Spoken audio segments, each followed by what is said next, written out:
what happened to you after you got hurt? The ranch owner, well, like I mentioned earlier, was Princess Diana's funeral, and every TV station was covering that funeral. So the ranch I was living on, they also had they leased it for deer hunts and things of that nature. And the ranch owner came up from Houston because he was tired of watching all the funeral stuff on TV, to check the deer stands to make sure they were ready for the fall hunts and things.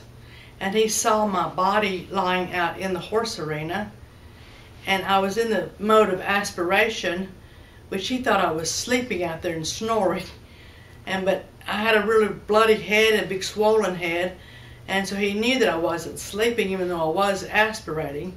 He ran up to the neighbors, and she was a nurse, so he got her to come down, and she told him to call 911, which he did.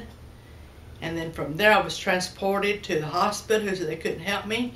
Then I was airlifted to Breckenridge Trauma Center in Austin, Texas, where I was put in intensive care. And apparently I had all types of different life support pieces of equipment attached to my body.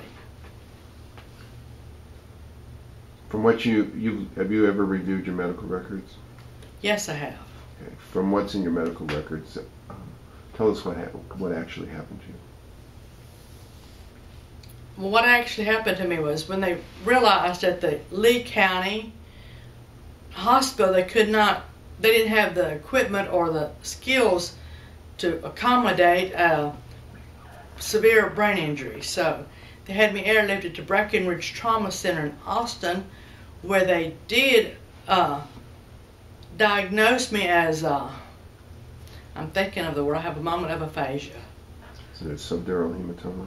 Yes, they diagnosed me with subdural hematoma and severe closed head injury. And that required them to go in and remove the hematoma.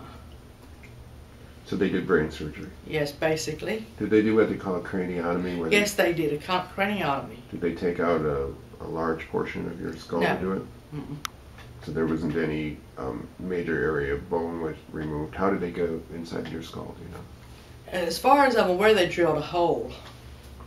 And then they just drained the subdural? Is that what they did? I believe so. Of course, I wasn't there, so I wasn't there mentally, just physically.